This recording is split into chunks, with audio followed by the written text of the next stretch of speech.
If this story moves you even a little, drop a like, hit subscribe, and share it with someone who needs to hear it.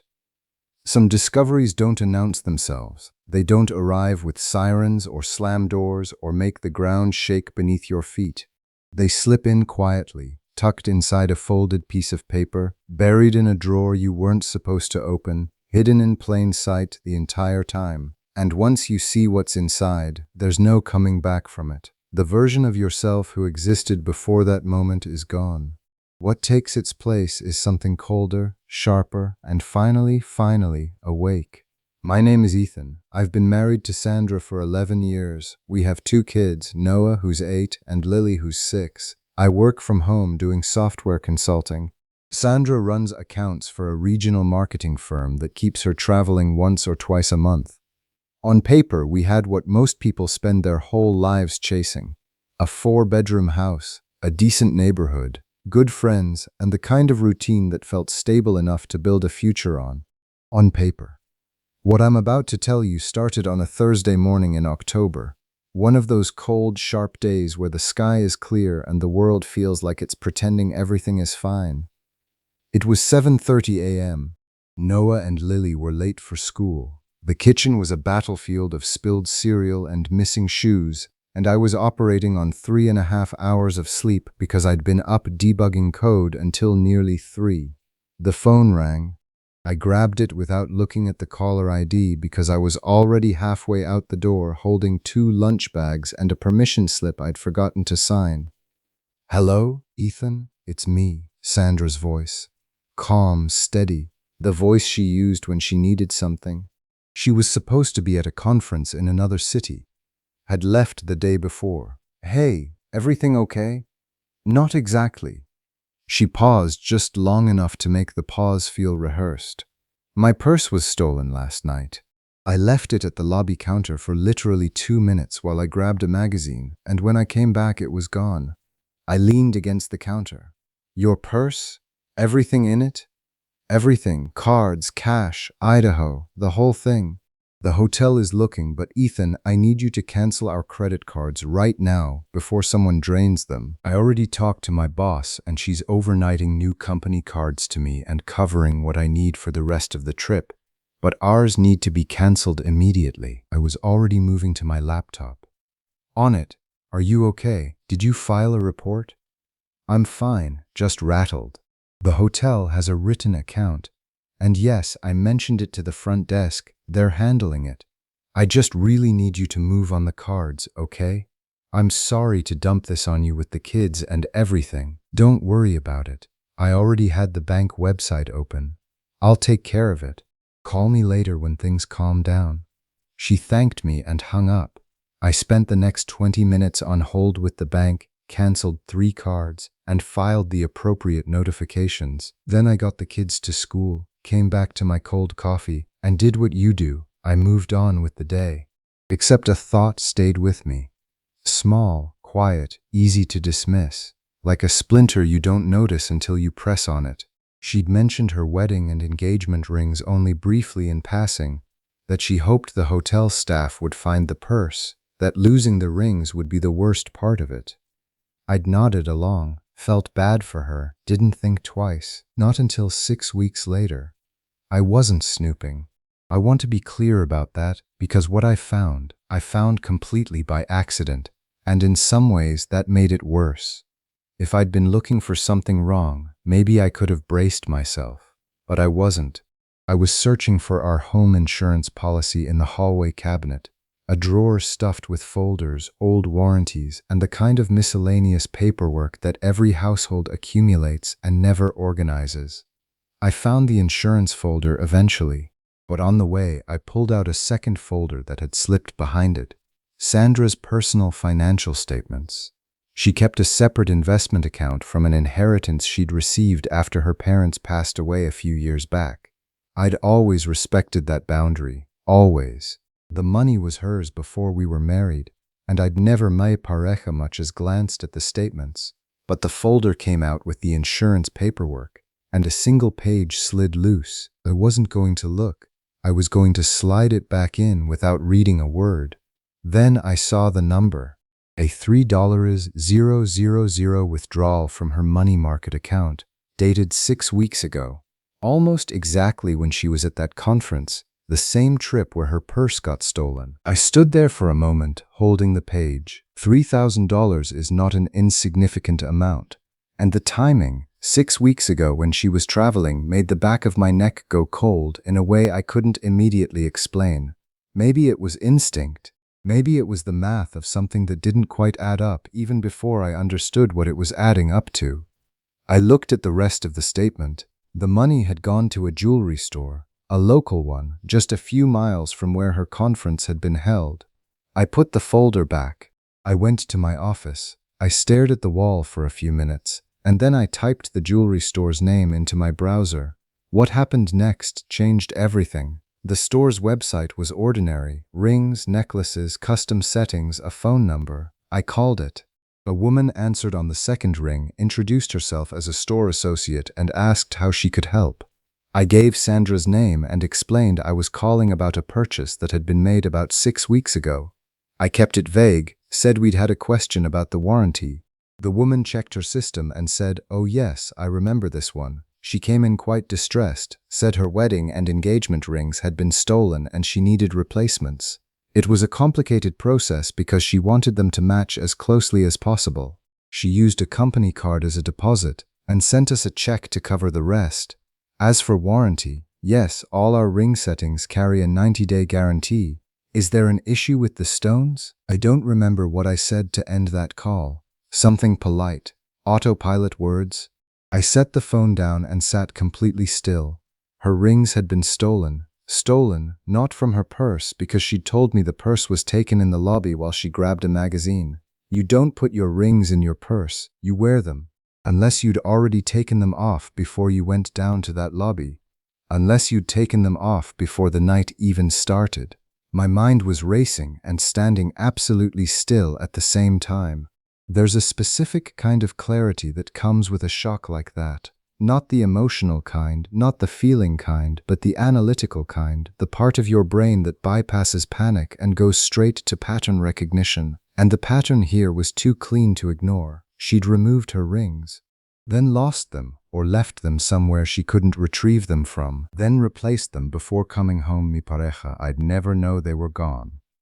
But why would a married woman remove her rings at a conference? The answer arrived without invitation, and it sat in my chest like a stone. I needed more information before I decided what to do with what I was thinking. Mi pareja, I called the hotel. The front desk connected me to their security office. I explained that my wife had reported a theft during her recent stay and asked if there was any documentation on file. The man I spoke to was cooperative. He confirmed there was a written incident report. I asked if he could fax me a copy, explaining I needed it for our insurance claim.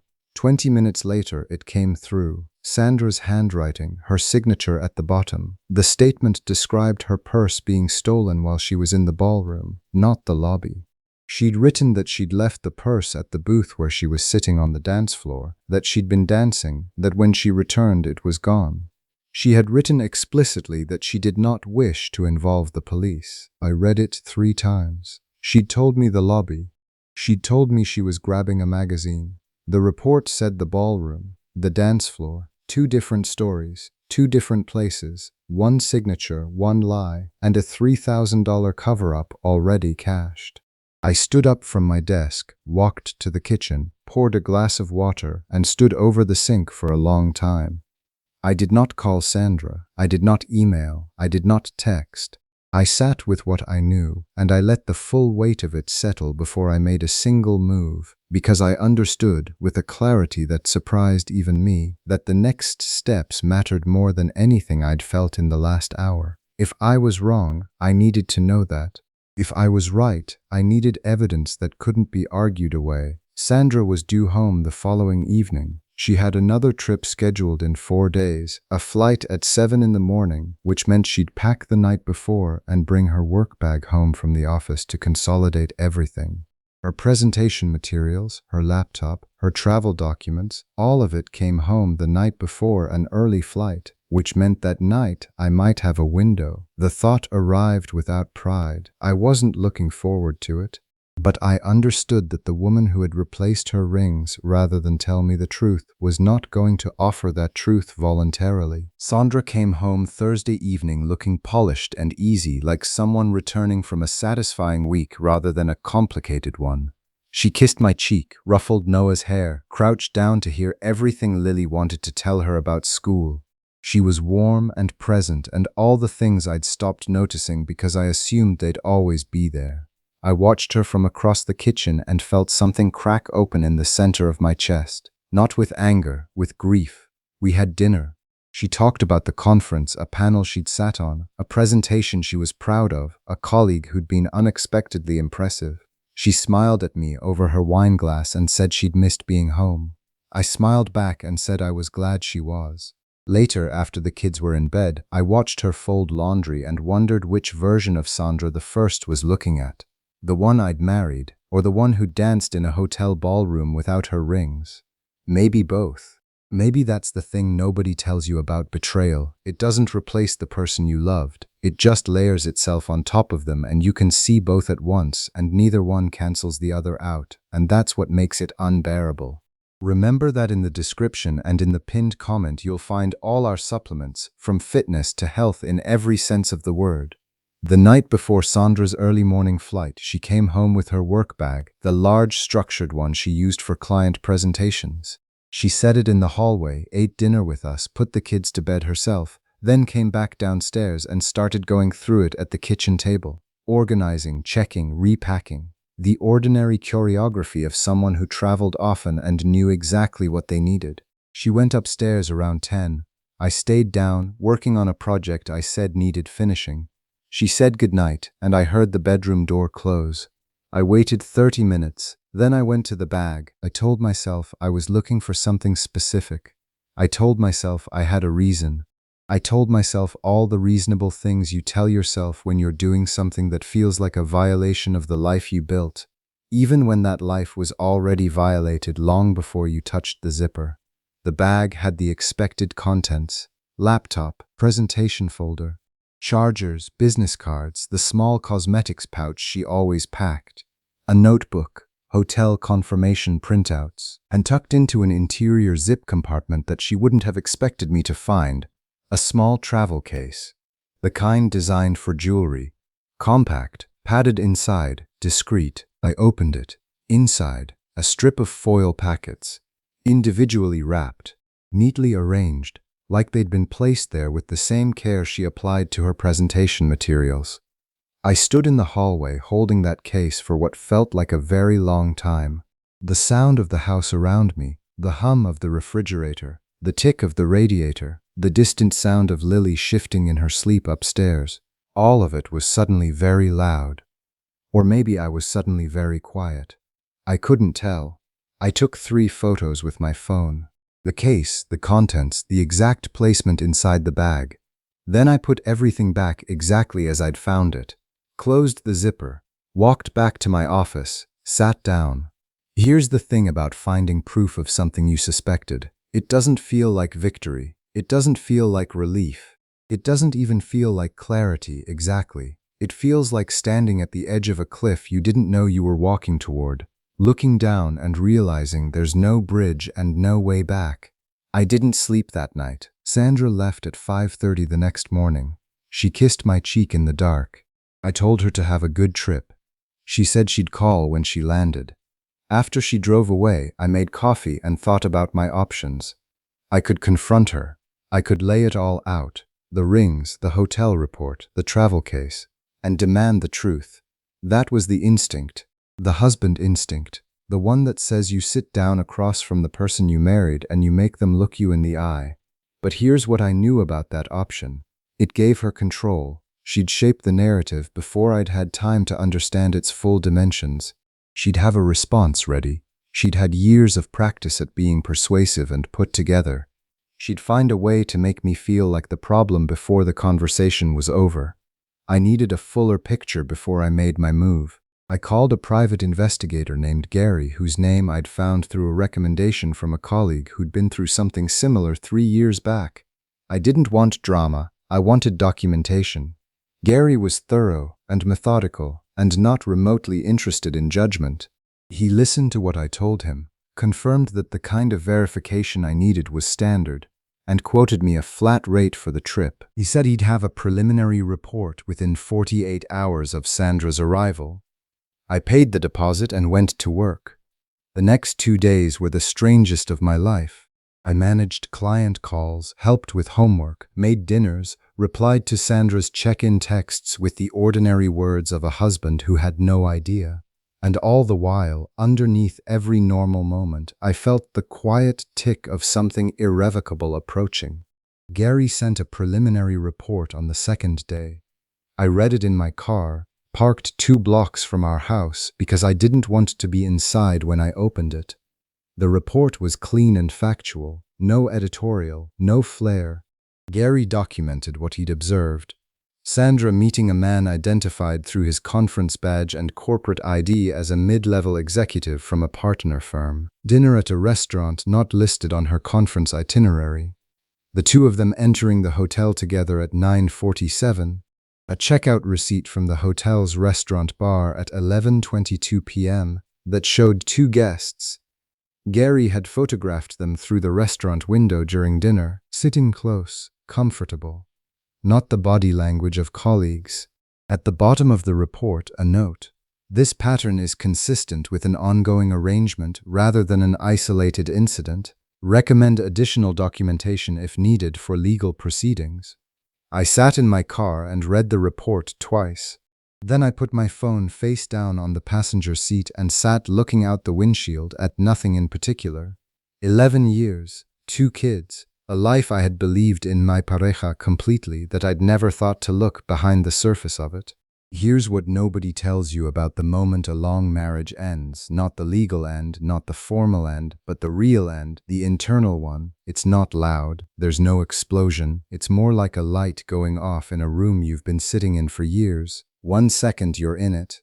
The next, everything is dark and you're standing somewhere else and you realize you're not going back. I drove home. Remember that in the description and in the pinned comment you'll find all our supplements, from fitness to health in every sense of the word. Over the next week, I did what my cooler judgment told me to do.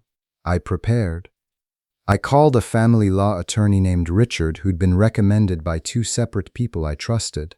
I explained the situation. He was measured and straightforward. Told me exactly what I needed to secure in terms of documentation before initiating anything, outlined the process, and made it clear that moving methodically rather than emotionally would serve my interests and my children's interests far better than any confrontation I might feel entitled to.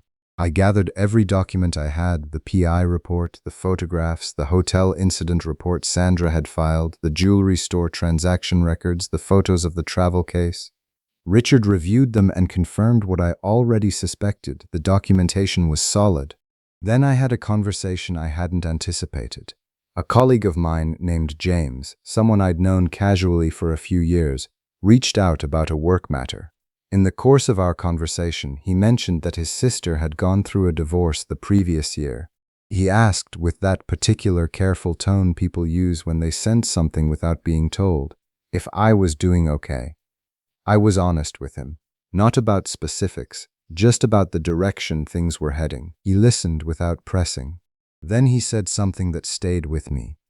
The worst part isn't finding out. It's realizing you already knew, somewhere, for longer than you wanted to admit, and you kept choosing not to see it because seeing it meant losing something. I didn't respond right away. He was right, and the hardest part of knowing he was right was what it asked me to acknowledge about myself, that the signs had been there, the distance that had crept in over the last year or 2, the way Sandra's phone had become increasingly guarded, screen always angled away, the business trips that seemed to multiply, the slight but perceptible shift in her energy when she returned home, not tired exactly, but somewhere else, already elsewhere. I had noticed. I had filed every observation under stress and busyness and the normal friction of a long marriage, because the alternative was unbearable. But noticing and acknowledging are different things, and the difference had cost me years. Sandra came home from that trip on a Friday evening. She walked through the door looking as composed as she always did, kissed Noah's forehead, scooped Lily into a hug, asked me what we'd had for dinner. The performance was flawless, or maybe it wasn't a performance, and that was the more difficult thing to sit with. I watched her move through our home and I said nothing. I had rehearsed several versions of this conversation. I had pictured different approaches, direct confrontation, showing her the documentation, asking a single question and letting the silence do the work. But standing in that kitchen, watching her pour a glass of water and scroll through her phone and exist inside the life she had built while quietly dismantling it, I realized I wasn't ready to have the conversation yet. Not because I was afraid, because I needed to do one more thing first. I needed to know how long. Not for the divorce proceedings. Richard had told me the documentation I had was more than sufficient. I needed to know for myself. Because when someone deceives you for long enough, the question of duration becomes its own kind of wound. Not knowing whether you've been living inside a lie for months or years makes every memory suspect, every good moment retroactively hollow. I went back to Gary. Gary's full investigation took 3 weeks. He was thorough. He cross-referenced hotel records with conference calendars, tracked recurring charges on financial statements I provided, and documented a pattern of interaction that stretched back almost 2 years. 2 years. I remember reading that part of the final report, sitting in the same parked car, 2 blocks from the same house. 2 years. Noah had been 6. Lily had just turned 4. Sandra and I had gone on a weekend trip for our 9th anniversary. Just us, no kids, a cabin by a lake. We'd been happy on that trip, or at least I had been. I had photographs. I sat with that information for a long time. Then I drove home, made dinner, helped with homework, tucked the kids in, and said goodnight to Sandra the way I had been doing every evening for the past month since the investigation began. And the next morning, I called Richard and told him I was ready to move forward. The conversation itself was nothing like I'd imagined. I had pictured it dramatic. I had pictured raised voices and denial and the kind of raw, ugly scene that feels commensurate with the scale of what happened. What I got instead was something much quieter, and in some ways much worse. I waited for a Sunday afternoon when the kids were at my parents' house, a planned visit I'd arranged a week in advance without telling Sandra why. I sat at the kitchen table with a folder in front of me. When Sandra came downstairs, I asked her to sit down. She looked at the folder. Something moved in her face, just briefly, just for a second. Then she sat. I didn't lead with accusations. I slid the folder across the table and let the documents speak. The hotel incident report, the jewelry store records, 2 selected photographs from Gary's report, nothing explicit. Just the dinner, the entry into the hotel, the timeline. Sandra looked at each page slowly. She didn't cry immediately. Her first expression was something that I can only describe as calculation. The look of someone rapidly assessing their options, measuring what I had against what she could plausibly deny. When she reached the last page, she closed the folder and set it on the table with the careful deliberateness of someone trying to appear in control. "How long have you known?" she asked. "Long enough." The silence between us lasted a full minute. Outside, someone's dog was barking 2 doors down. The refrigerator hummed. The normalcy of those sounds seemed almost obscene. "I didn't want it to be like this," she finally said. "Like what?" "Cold, clinical," she gestured at the folder. "Like a case file." "I didn't want it to be like anything," I replied. "I wanted a marriage." Her eyes filled then. For a moment, I thought it was genuine, the grief of someone who understood what they'd thrown away. Maybe it was. I'm not sure grief and manipulation are always as separate as we like to think. "Ethan, I've already spoken to a lawyer," I said. "The paperwork is drafted. I'm not here to negotiate or to hear explanations. I'm here because you deserve to know that I know. All of it, not just pieces, before the legal process begins." She stared at me for a long moment. "You're really doing this?" "You did this," I said. "I'm just responding to it." What happened over the following weeks tested me in ways I hadn't anticipated. Sandra's initial response was to attempt control of the narrative. She was experienced at managing perceptions. It was, in many ways, her professional skill set. She reached out to mutual friends before I had a chance to say anything to anyone. The version she told was carefully constructed. We had grown apart. The marriage had been struggling for years. She had made mistakes, but context mattered. Some people believed her. Some people took her side. And that stung in a way I hadn't fully prepared for. Not because I needed vindication from others, but because watching someone systematically reframe their own actions as the natural consequence of someone else's inadequacy is a specific kind of dehumanizing that leaves marks. But Richard had warned me about this. He'd told me that in contested divorces, especially when children were involved and finances were substantial, the emotional battlefield was always a secondary front. The primary one was the legal and logistical one. Focus there. Document everything. Respond to facts with facts. Don't take the bait. I didn't take the bait. My friend Daniel kept me grounded through most of it. He's not a complicated man, doesn't traffic in sentiment or overthought advice. He's the kind of friend who shows up with food and sits with you without needing the conversation to go anywhere in particular. He came over twice a week through the worst months, sometimes with his wife, sometimes alone. He once said over terrible coffee I'd made at midnight, "You know what the difference is between surviving this and not. You stop waiting for it to make sense. It doesn't make sense. Some things just aren't supposed to make sense. They're just supposed to be over." That landed. I held on to it. Remember that in the description and in the pinned comment, you'll find all our supplements, from fitness to health in every sense of the word. The divorce was finalized 7 months after that Sunday afternoon at the kitchen table. The settlement was equitable. Sandra and I had a shared parenting arrangement. Noah and Lily with me on school weeks, with Sandra on alternating weekends and school holidays. It wasn't ideal. No version of this situation was ideal. But both of us wanted what was best for them, and on that single point, across all the disagreement and distance and grief, we agreed without fighting. Noah asked me once, about 3 months after Sandra and I had separated, whether our family was broken. I thought about how to answer him for a long time. He's 8, and 8-year-olds deserve honesty in words they can actually hold. I told him that our family had changed, not broken, changed. That he would always have 2 parents who loved him more than anything in the world. That this was still true and would always be true no matter what. That some things in life hurt, and this one did, and it was okay to say that, but that hurt and broken weren't the same thing. He thought about this for a while. "Does it stop hurting?" he asked. "Yeah," I said, "it does." I meant it. Because by then I already had evidence. 6 months after the papers were signed, I moved into a condo closer to the kids' school. 2 bedrooms, clean and quiet, with a small balcony where I had my coffee every morning.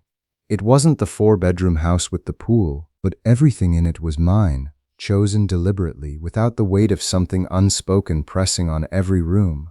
I bought a new truck, paid for it outright. I picked up running, not because I'd read an article about it, but because Daniel dragged me to a 5K and I didn't want to look entirely pathetic. And then I discovered that 30 minutes alone on a trail before the city woke up was the single most effective thing I could do for my own mental state. There's something about the repetition of it, the way your body takes over and your mind goes quiet and you stop running from something and start just running. My work got better. When you're not spending half your emotional bandwidth managing the subterranean tension of a marriage in decline, you find out how much you actually have to give. My consulting business expanded. I picked up 2 new clients in the first quarter after the settlement. I slept well for the first time in years. Sandra's situation evolved in ways I learned about only peripherally, through occasional updates from mutual acquaintances who hadn't chosen sides. The man Gary had documented. It turned out that arrangement had already ended before the divorce was finalized. Whether by design or circumstance, I don't know.